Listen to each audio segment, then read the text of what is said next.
بسم الله الرحمن الرحيم. السلام عليكم ورحمة الله وبركاته.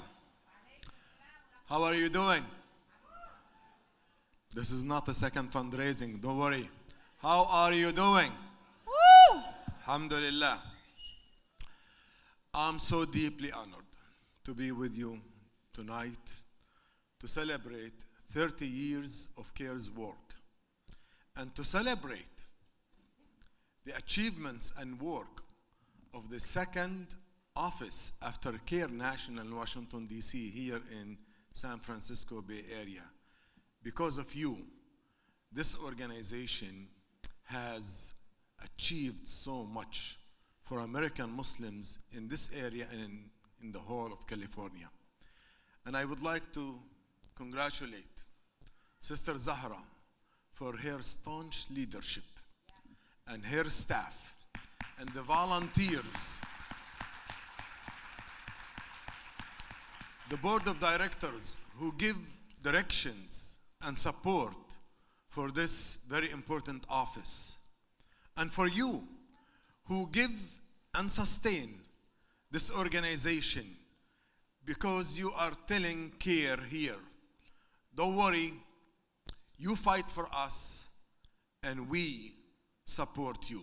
And that's why CAIR San Francisco Bay Area has been on your side. CAIR San Francisco Bay Area has been giving your children a sense of peace, security, and confidence. May Allah subhanahu wa ta'ala bless this effort and make it known beyond our lifetime to generations to come. Brothers and sisters, as I'm here also, I would like to recognize the presence of two national board members, Sister Spojmi Nasiri and Brother Iyas Abdin, who is our national treasurer, who have been not only serving the CAIR brand here in California, but mashallah, they have been lending us their expertise, their wisdom, and energy on the national level. And that's really what California has been giving the nation, more leadership on the national level.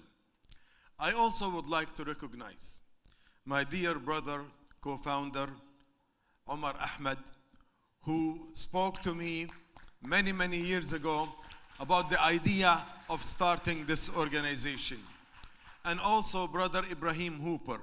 The three of us, I know that you don't see them much, but their efforts, their blessings, their belief in this organization, and the continuous work of Brother Ibrahim Hooper really have been the driving engine, putting up the philosophy and energy and vision behind this organization. May Allah subhanahu wa ta'ala make everything CAIR does nationwide and throughout generations reward for them. And brothers and sisters, today, it's easy to talk about the future. It's easy to look back. As I look back, I forgot many of these campaigns. One sister came to me and said, we were looking at the videos of you and other people, and you fought this and that, and fought this and that, and you put yourself at risk. And I really forgot all of this. And I even started to think, no, not only that. CAIR from day one has been punching above its weight, because we know that we are a few. We were a couple of people in the national office in Washington, D.C., but we know we side on the truth. And Allah subhanahu wa ta'ala is behind us. We're not afraid to speak truth to power. Yesterday, brothers and sisters, we buried Imam Mahdi Bray, may Allah subhanahu wa ta'ala bless his soul, an iconic figure in the Muslim community in the Washington, D.C. area and beyond. And I reminded people after Jum'ah prayer, I said, quote him, write this in your history books when you teach Muslim children about confidence. He was with us in a press conference after or at the beginning of the George W. Bush war on Iraq, where they pumped up people's emotions and fears and anxieties based on a pack of lies to justify a whole war against Iraq and its people. And everybody was afraid to say anything except one member of Congress from California. The rest were just paralyzed. They could not say anything. The media was just a cheerleader of that administration. Brother Mahdi Bray summarized it, and he said, look, this administration, the Bush administration, would like you to think that we are the fringe and they are the mainstream, when in fact, we are the mainstream and they are the fringe. We were not afraid to stand alone. We were not afraid to be in the minority. We were not afraid to be unpopular. And it is not shame. It is a shame to know that you are right and you are afraid to stand up just because you might be unpopular, or they will smear you, or they will attack you, or they will threaten you. And then you forget who's in charge. We knew then and we know now that the one who's in charge is Allah subhanahu wa ta'ala, not people, not material accounts in front of our eyes. Brothers and sisters, as we celebrate the building of this organization, where I assure you now that any Muslim child who's born in America is born and raised in the shadow of a civil rights and advocacy organization called CAIR, where his rights or her rights will be protected and they will feel supported no matter where they live in these United States of America. That is a guarantee. However, don't think that CAIR is just out of the blue, or the rights that CAIR defends and the rights you enjoy, they just were made or existed only overnight. That's not true. You and I and CAIR, we have been standing on the shoulders of giants minorities, people of color who have suffered and paid with their blood and sweat and tears over hundreds of years for us to stand even on this podium in this hall to come and speak our minds and complain and protest and challenge.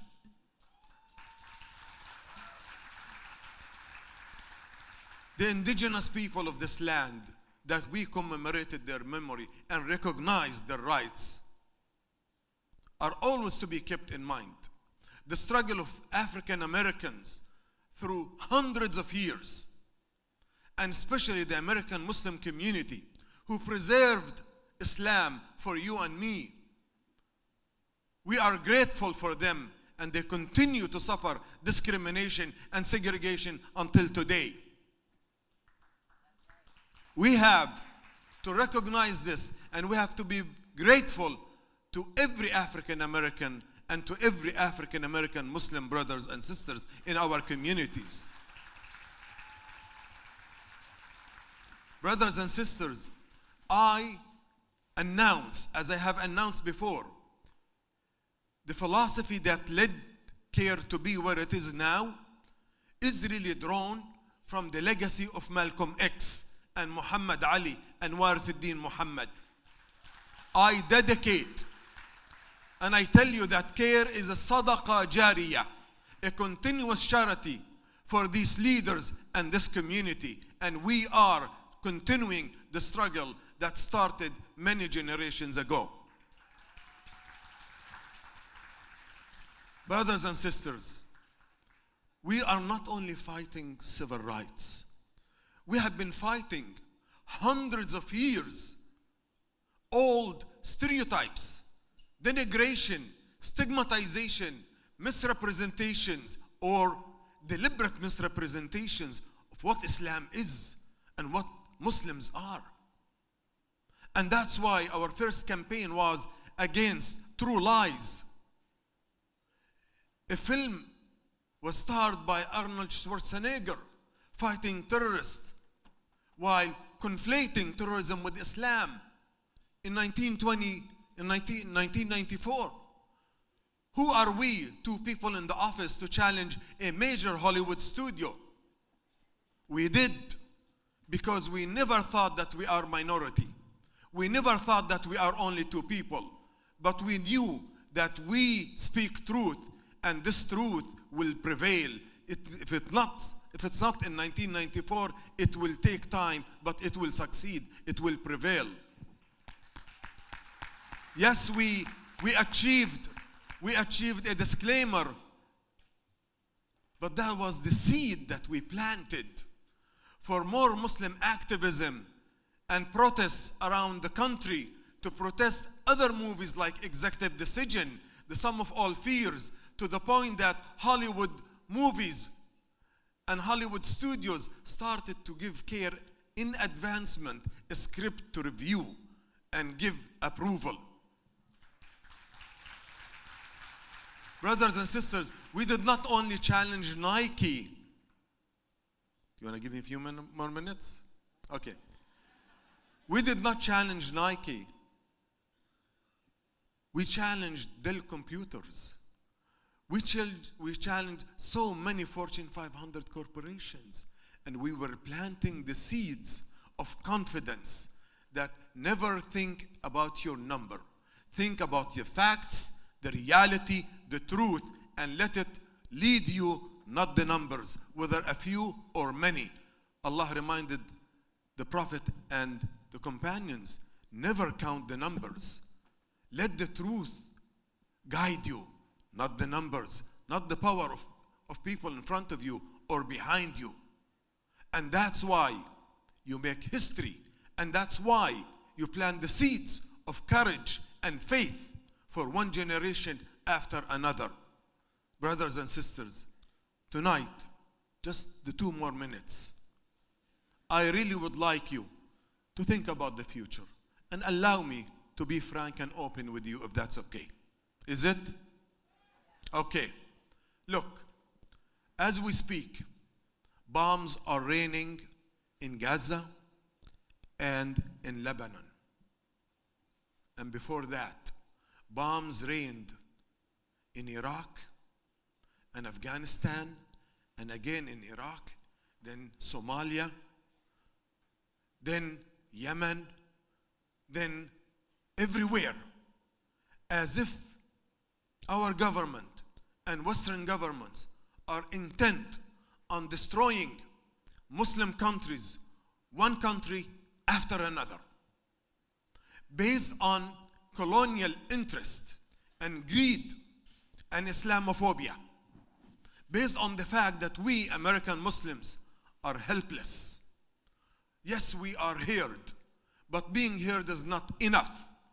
What's enough is for our voices to move and change policies, not just to get statements of condemnation or statements of condolences. We need policy changes, and this will not happen unless we American Muslims change the way we do business and the way we invest and the way we plan and the way we think about our own responsibilities. Look how many of you left your countries because of the lack of democracy and oppression, because of the corrupt relationship between the US government and those corrupt governments. You ended up here because you thought there is no freedom for you there. That freedom that you have here, you have to pay tax for it. You have to plan. And yes, you have to punish members of Congress and those who are in the White House if they are overseeing this genocide and they give you just only lip service statements. That's not enough. And yes, this year, maybe one party needs to be punished on November 5th. If you think that this is the way to go. And brothers and sisters, as I conclude, be strategic. Don't fear the outcome. If you know in your heart that you will not vote for genocide, then don't vote for genocide on November 5th. Because 2026 is coming, 2028 is coming, and let them think 10 times about losing the Muslim vote in Michigan and other places.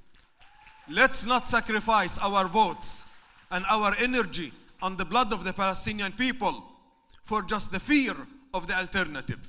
Never think about consequences. Believe in Allah. And finally, let's be strategic in planning and encouraging our students. There are 4,000 mosques in America.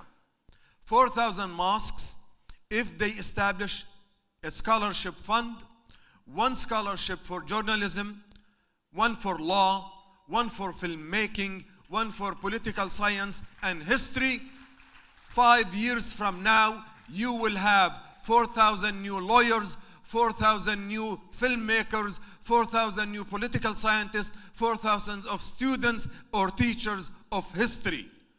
After that, these students will become members of Congress. And that's how we plan. 10, 15 years from now, the Muslim community will have at least 25,000 new lawyers, 25,000 filmmakers, 25,000 journalists, and they will speak for the Muslim community. They will tell the history of Islam. They will be able to make laws best for this country and for the world. And therefore today, as Sister Linda said, the Palestinian people do not need food packages. They need you to stop the number of bombs to go to Israel by this corrupt government. In case if you cannot do it this year, plant the seeds for 5, 10 years from now so that your voice will be taken seriously and peace will prevail instead of perpetual war being guided by the AIPAC and its partners with their huge influence on this administration. You have the power. Believe in yourself. Encourage your children to think about the future. Let them not fear, but fear itself. Wassalamu alaikum wa rahmatullah.